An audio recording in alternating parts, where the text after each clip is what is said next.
Welcome back, ladies and gentlemen, to another edition of Through the Fire. I am your host, Ryan Wickline, and today we're joined by a very special guest. He is a founder and coach of Metta Performance, Mr. Michael Seiler. How you doing today, Michael? I'm doing great, Ryan. How are you? I'm doing awesome. I'm kind of excited to have this conversation because we have similar backgrounds in coaching and everything. Yeah, me too. It's always good to get together with other coaches and uh, share thoughts, but also learn from each other. So I'm really looking forward to learning some stuff from you tonight. Yeah. So the number one question the audience is probably wondering, who is Michael Seiler? Who is Michael Seiler? I once gave this definition that I tend to focus on who I am now, but I've been the through line in all of my background has been coaching. It dates back to uh, you know growing up, being captain of my soccer team, coaching my kids in little league everything, and even though I was in the corporate world, a lot of the joy I got out of work was coaching and developing both teams and individuals, to create an environment where they can be the best they can on any given day.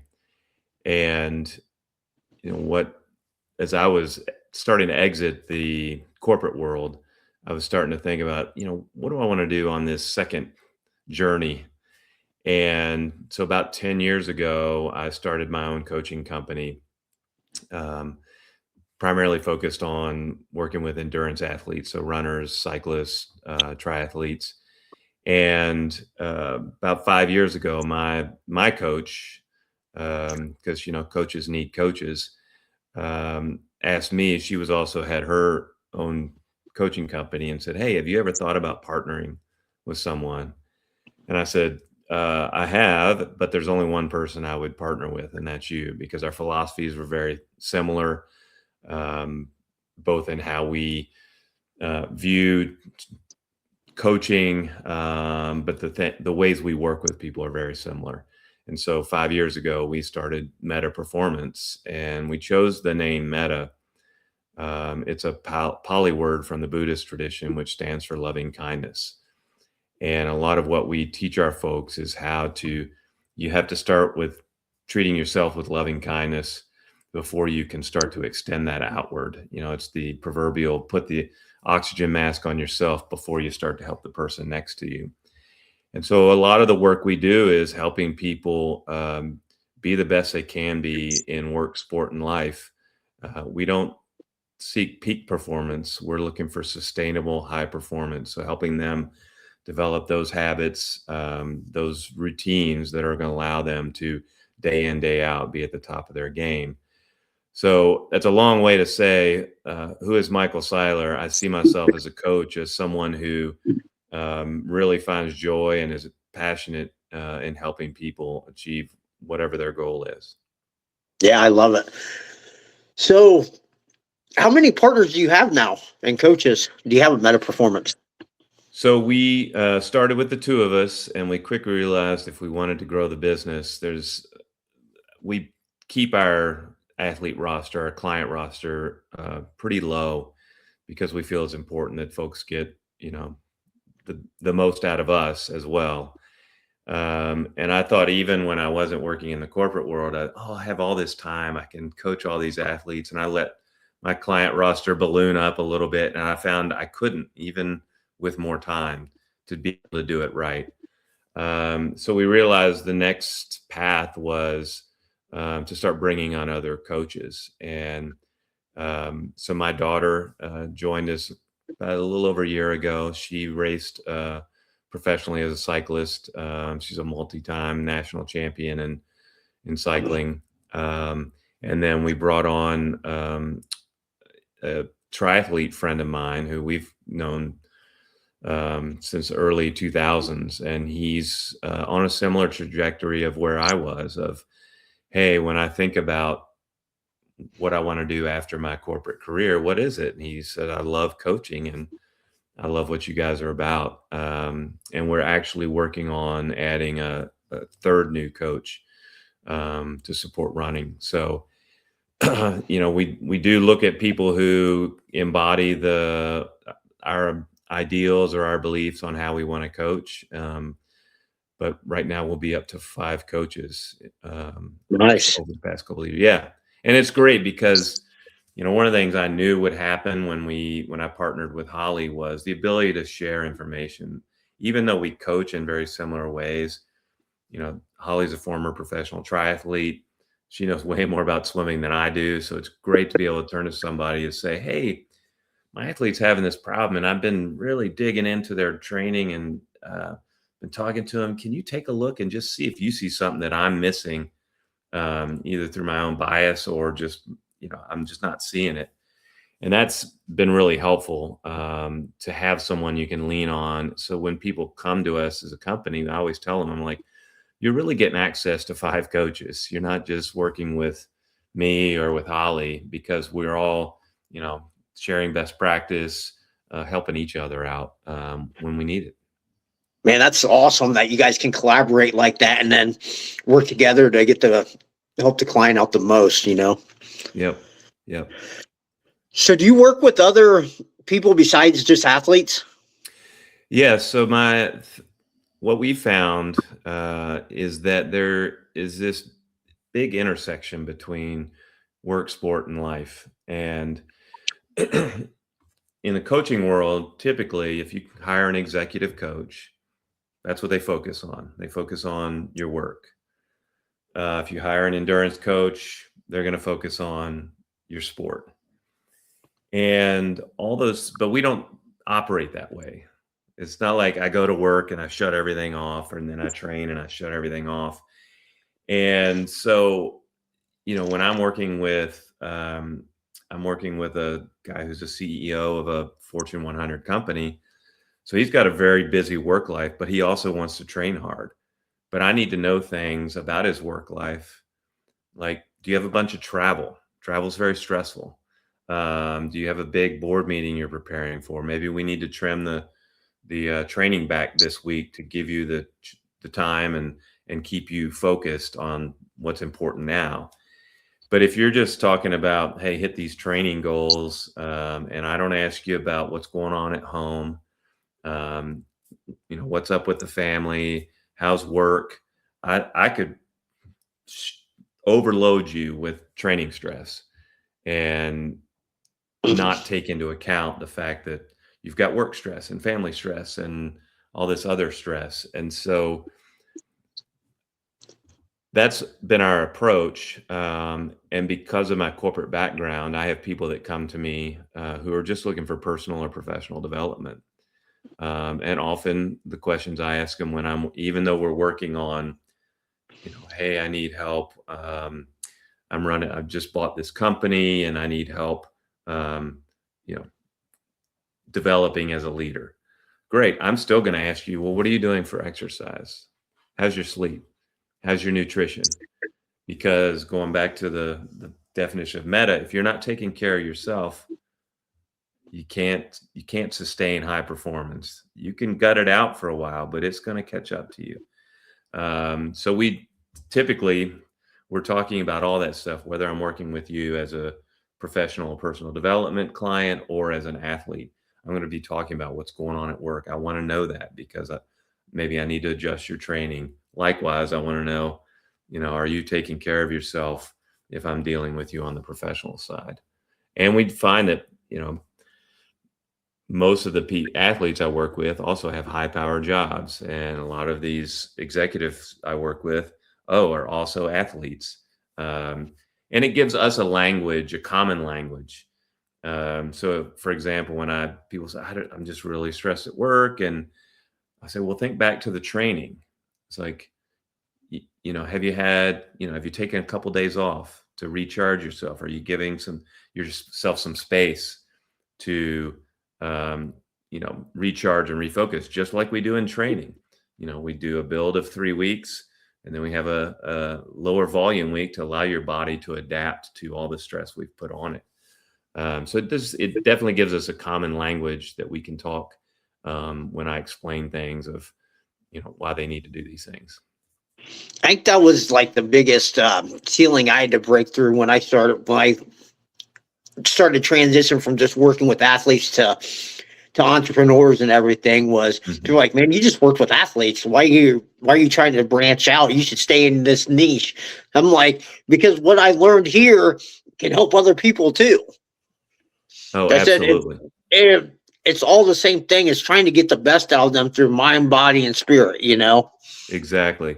And that's the thing I realize in corporate world is my dream would be that we start to implement periodization concepts in the workspace, um, to be able to say, hey, you're going to be on this project for 6 weeks, and then you're going to have a week of just kind of downtime to go explore stuff, to do something different, to recharge, and then your next project starts. But that's not the way we work.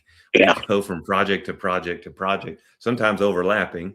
You're wrapping up the one project and starting the next one, and there's never a breather. And so those are the kind of things that lead to burnout, to people not feeling fresh, to not being able to bring their A game every day. Yeah, I completely agree. What would you say is probably the biggest challenge your clients face? Uh, I think honestly, the thing that gets people stuck the most are the stories that are going on in their head. It's a mindset thing. I rarely see, I don't know, I rarely see that ability as the limiter. Whether you're in the corporate world or in the athletic world, it's rarely there. I mean, unless they get into a race and their body just breaks down. They just truly have a bad day. But it's the story that's just going on in their head. It's those things where they're saying, "Oh, I can't do that. Um, I don't deserve to do this. I'm not a good public speaker."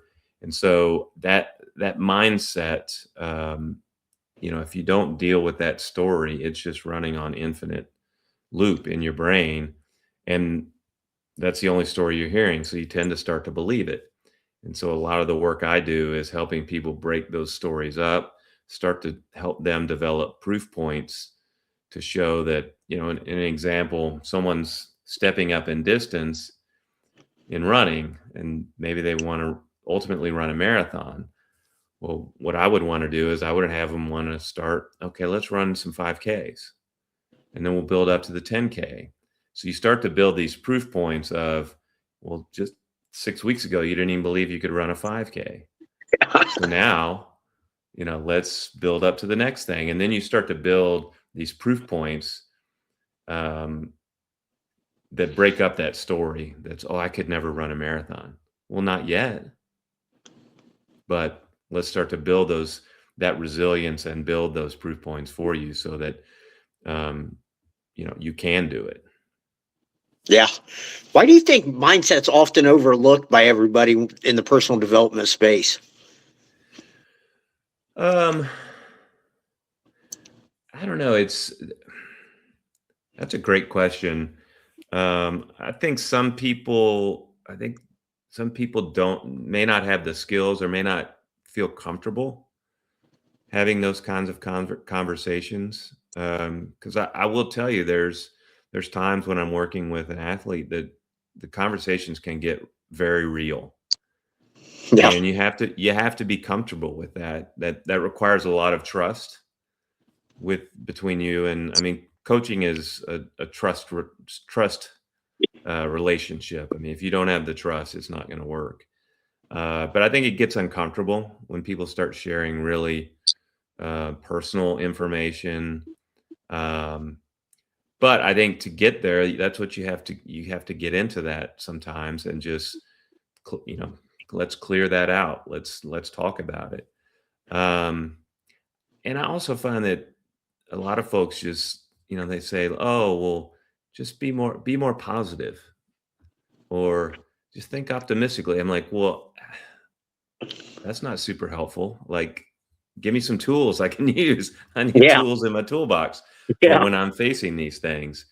Um, So it's easy to say too, to be positive oh, sure. until the challenges all come, and, Right. and you got to start, the fire actually comes, all the tests and tribulations come. It's easy to be Yep. positive until that comes. Yeah. Yeah. It's super easy. And, but yet we learn more through hardship Yep, going than through we it. do when things are going great. Um, and, if I challenge anyone, think about any great lesson that you still hold today.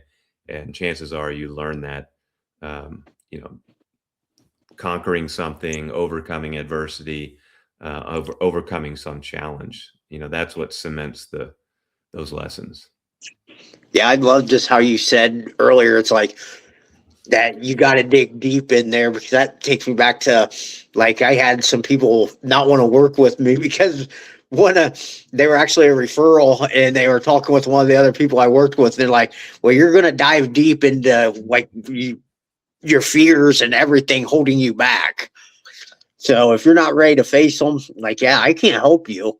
If you're not No, if you're not willing to explain your fears and dig deep into what's going on, I got to find out what your patterns are, what those underlying patterns are that are holding you back. yeah, and that's super important, um, to keep making progress, and sometimes that takes a while.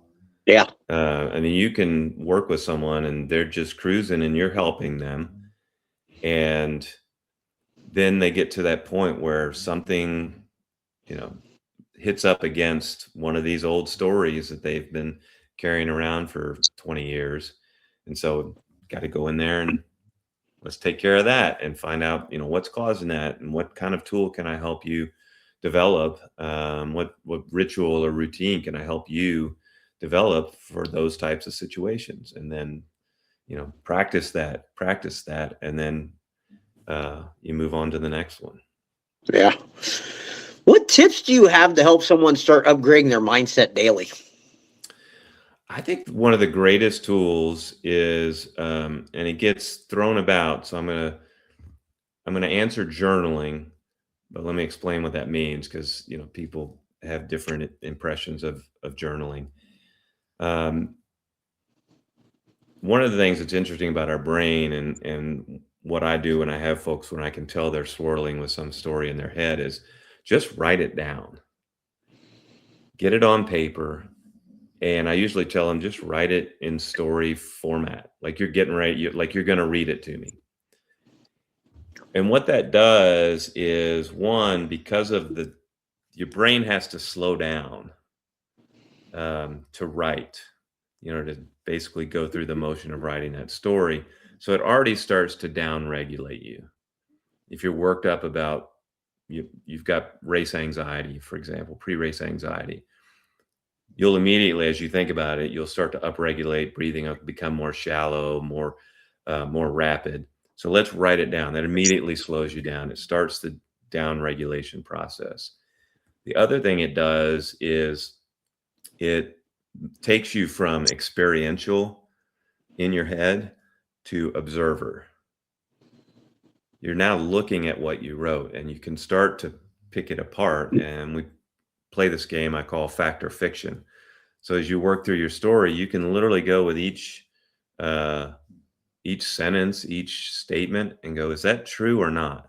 Or is that just my brain's story?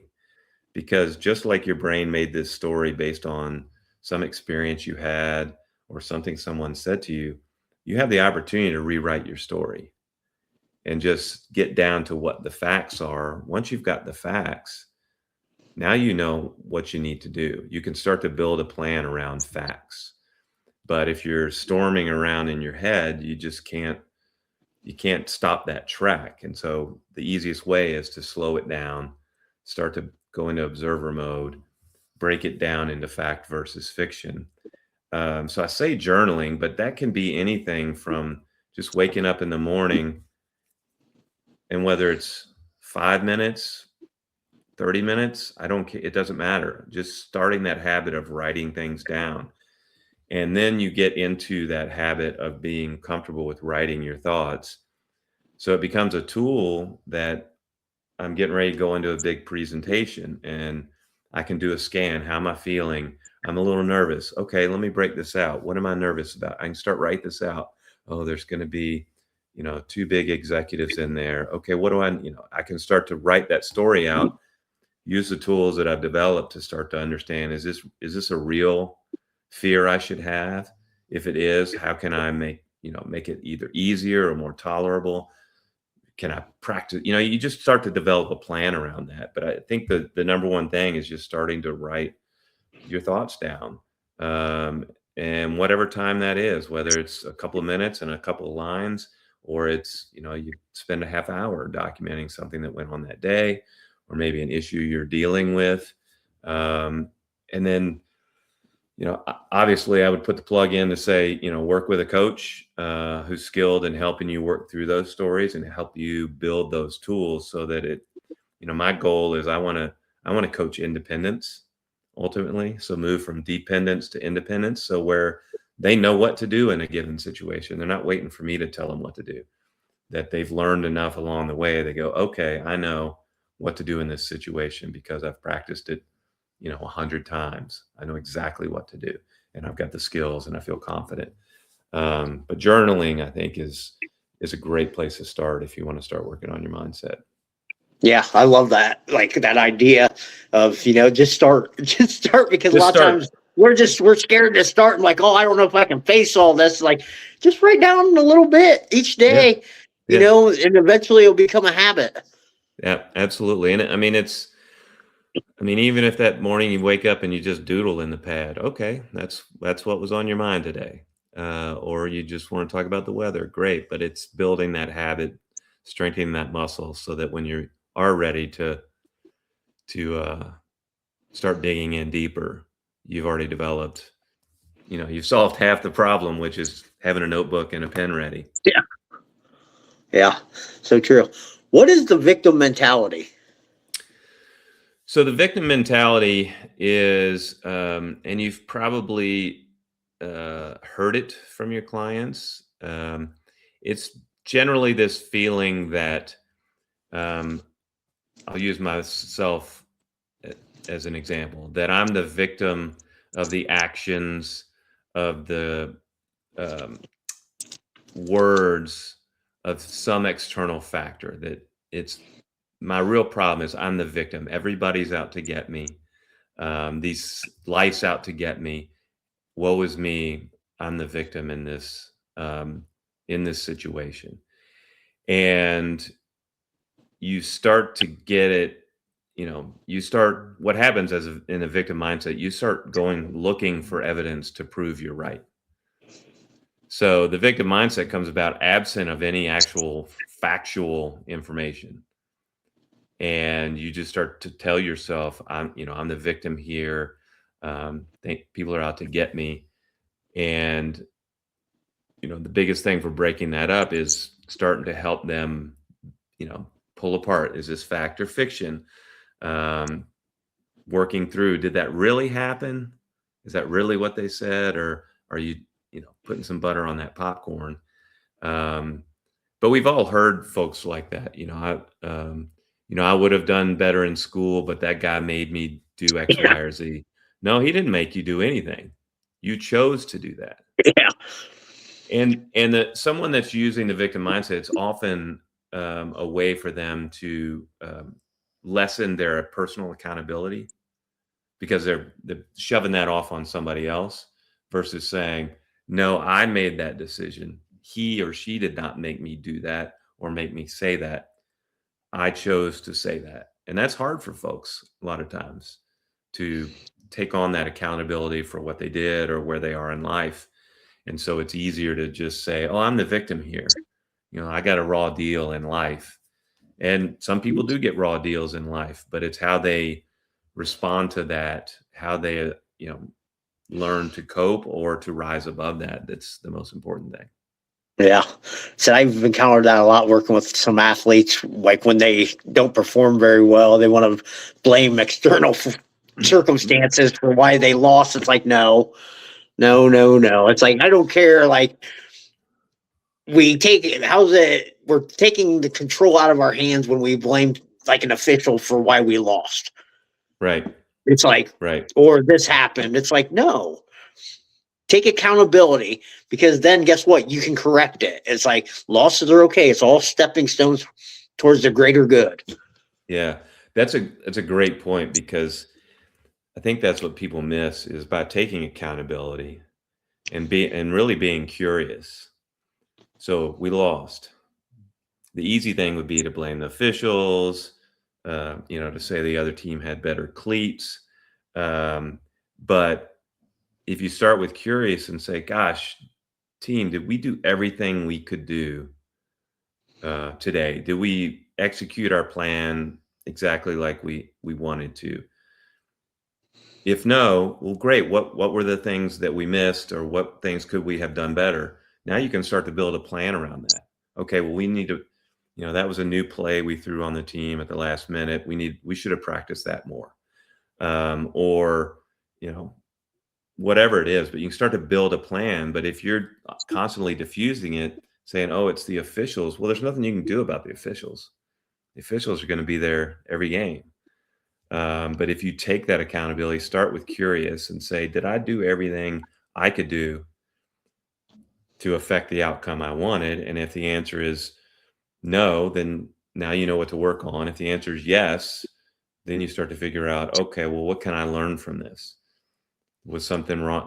Was our process not as good as it could be? Is our plan not as good as it can be? But you have to turn it inward and take the accountability and just be curious about and that's curious, not judgmental. It's just being curious about what can we do better? How could I have changed this outcome? Yeah, so true. What would you say is the first step that someone needs to take to overcome the victim mentality? I think the first again is to I'm kind of overstating this, but I think it is to be curious and really ask yourself a lot of questions. Um, for example, this is an easy one because I think everybody can relate. So you're driving to work and somebody cuts you off in the highway. And, maybe our natural reaction is to, right, just yell at them and, that guy, that person's a jerk. They're blah, blah, blah. But if you were to start with curious, you could start to say, God, I wonder why that person did that. I wonder if maybe he's late. Maybe he's late to work and he's got a really important presentation. Or maybe his mom's sick and he's rushing to the hospital. But you start to be curious, and all of a sudden, versus saying, "Oh, this person's a jerk," you've now start to come. That was a story you made up in the moment, in the split second. Immediately, jerk. Whereas if you start asking questions, you may find something different. Oh, person didn't see me. Okay, well, that's different. Not a jerk. He just not a great driver. Or, you know, they were trying to get to the hospital. Their wife's having a baby. Not a jerk, distracted, going to something very important. But if you do the same thing, with other experiences in your life versus the story you immediately make up and start to really peel it back. Well, did they really mean what they said there? I wonder why they meant that. What questions might I ask them to get clarification? But just to be curious, to start to either stop those stories or to reframe them with facts on what really happened versus relying on, our brains want to make these split second decisions and file stuff away. And if we don't insert that pause and start with curiosity, that's the story we're going to stick with versus the real story. Yeah. How much has how have our stories become ingrained in us by our environment? Um, I think one of the things that I'm going to step backwards. Someone asked me recently. They asked me about like, oh, well, how do you normally get like um, prepared for something? And I said, well, the best way I can explain that is I can explain how I used to approach getting ready for games when I was playing soccer in college. And I was like, I would show up for 2 hours before I was even supposed to be there. I had this visualization practice. I had um, these rituals that I did before every game. And their question was, have you always been like this enlightened, this in tune? I was like, no, I've I've had the privilege and the good fortune to have a lot of really good coaches and mentors along the way. And I'm getting to your point about environment, but those are the people who helped me change my stories, craft good ones, call me on my BS, tell me when I was falling down on the job, praising me when I was doing well. And I think a lot of what keeps people in that victim mentality is often their environment, who they're surrounding themselves with. And so I encourage people who start to sense they're doing that a lot is to seek out others, people that are going to give you the straight news, and not consistently reinforce your victim mindset. Someone once called that, create your own board of directors. So create this advisory group of people that you trust, that care for you, but that will also give you the hard truth. Because those are the folks, those mentors, those coaches, those advisors are the ones that can help counterbalance any environmental things that are, you know, making you operate more from a victim mindset. Yeah, I like that too. Like recognizing that all those mentors you had such a huge role on your success now.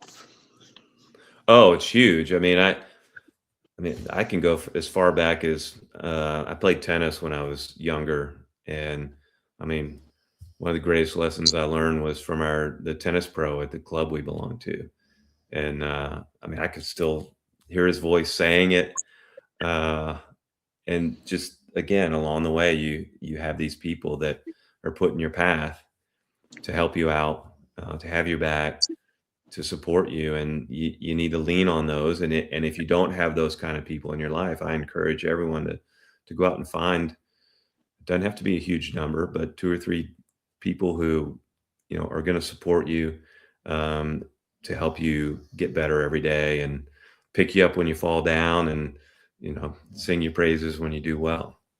Yeah. Why is sustainable performance so important? The reason we find it is important is that if you just look at peak performance, it's a moment in time and it's very fleeting. So if you think about the people who um, climb to the top of Everest, so they summit Everest or they win a gold medal, they do all this work and they achieve that goal. And then what? You could easily just slack off and say, done. Um, but doing that kind of peak performance is not sustainable because of the commitment, the process, the work it takes to get there. You need to have a valley. You need to kind of come back to what I would say is normal. Um, and what's more important is that sustainable high performance lets you extend how long you can do it versus just seeking the peak and being done with it. So we really want to work with our clients. Yes, they've got big goals and we want to help them achieve that. But my goal is I want you to be a lifelong athlete. My personal goal, I want to still be throwing my leg over a bicycle in my 80s and 90s. So that means I need to do all the things to be able to sustain that level of performance. So that's going to get me to do things like sleep well, eat well, lift weights, get enough, rest, take some recovery periods, so that when I'm 85, I'm going to be heading out for a bike ride, because that's what it takes Whereas if you're just shooting for peak performance, it's just not sustainable. So we want our clients, the people we work with, heck, I want this for everyone. I want people to be doing what they love as long as they want to be doing it. And that requires building these habits that will help you sustain that. Yeah. And I like how you just touched on with the Olympians when going for when they win that Olympic gold medal. I've heard a lot of them say trying to go train after they win. It's like it's like they're kind of like, why am I doing this? I already accomplished my dream. Mm-hmm. Mm-hmm. Yeah, we actually we have a podcast as well, and we recently interviewed a friend of mine that won 2 gold medals back in the '80s in swimming. And you hear her, all the work she had to do to get there, and she realized after winning those gold medals, and now she had 4 more years Yeah. to train for the next Olympics, and there weren't sponsorships like there are now. Yeah. And she's like, I got to go earn a living. Like I can't do this level of training and continue to, live because I just don't make enough money. And so they end up, I think it's in a lot of cases, it's just not something that they can continue to do when you get to that pinnacle. So. Yeah, you kind of touched on this already, but how closely is our performance tied to our daily habits? Oh, I think the habits and consistency are the foundation. And so, one of the things I typically use is, well, it starts with when I take on a client, is there's really 5 main factors that I want to know about just to get a baseline. What are your sleep habits? How much sleep are you getting a night? How's your nutrition? Not your diet. I don't care what your diet is, but are you eating well? Are you eating a well-balanced diet? Um, are you connecting with others? Do you connect with your family? Do you connect with friends? What's your sense of purpose beyond this? And I want to know, and that kind of gets into the something of a higher power. I say spirituality. Do you have some spiritual pursuit? Could be religion, just could be something else, but something, believing in something greater than you. And then, of course, I want to know their exercise habits. What are they doing to, have regular movement in their day? But that's baseline. So, for example, if I get a client and they say, well, my diet's horrible and I don't sleep much. All right, well, we're going to start working on that. Yeah. Because those are the foundations that are going to allow you to then, work. They're the things that are going to support you throughout. And there are other things on there that, I think become good habits. I meditate every day. That's my way of finding some peacefulness, clear my mind. But I say you got to start with those first 5 and really nail those before you start adding on these other things. But we're so quick to want the quick fix. We want to work on the 5% when we're not even nailing the 95%. Yeah. And I'm like, let's hit the 95% and then we'll start talking about supplements and cryotherapy and all that stuff. Yeah, like especially because when you look at it, most people probably aren't even drinking enough water.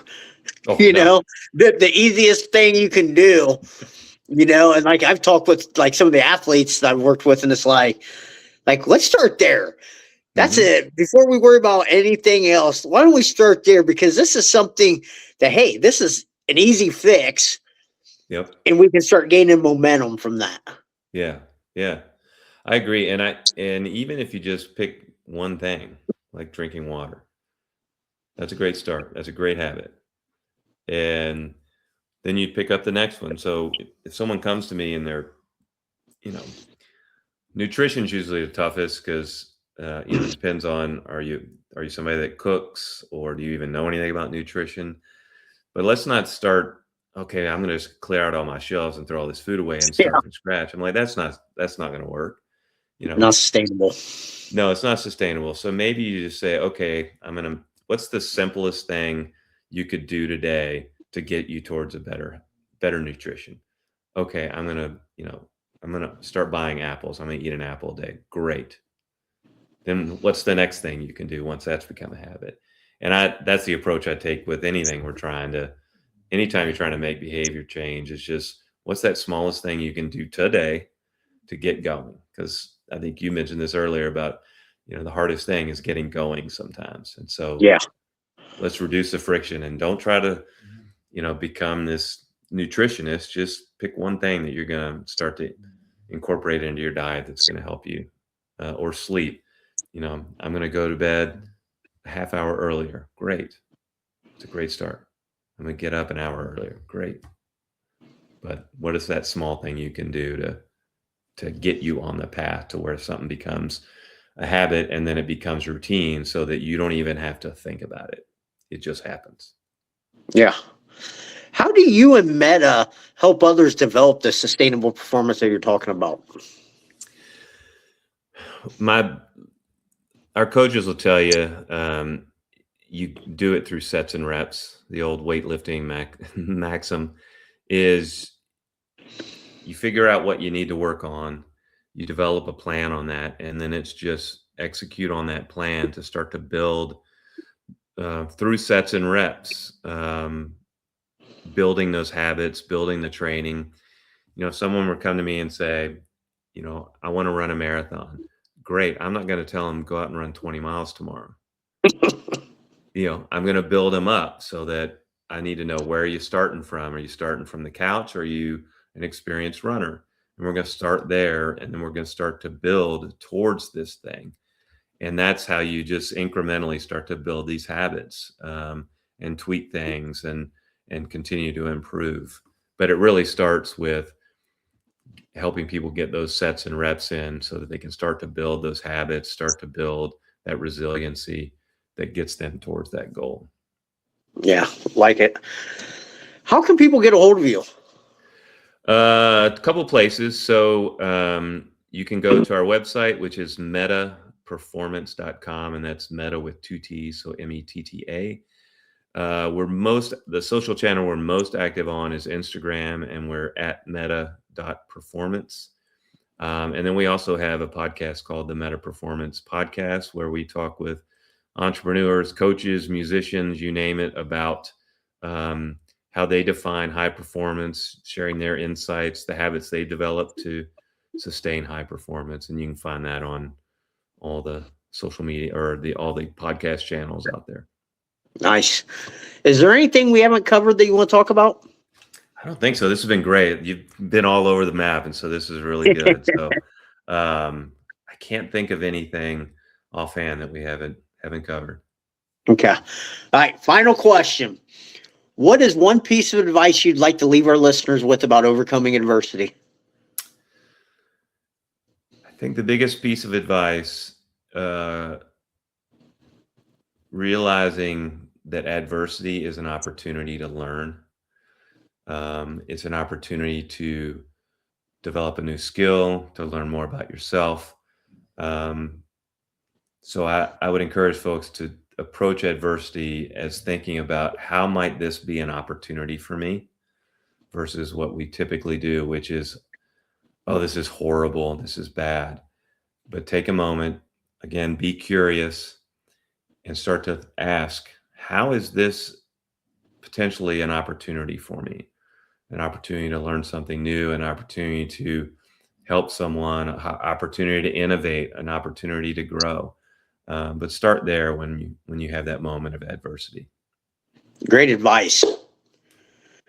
Well, Michael, I can't thank you enough for coming on here and sharing your insight with us. Yeah, it's been great. I appreciate it, Ryan. It was always good to catch up with a fellow coach. Yeah, I love it. Well, guys, that's going to be all the time we have here today. Remember, the only way to get what you want is go through the fire.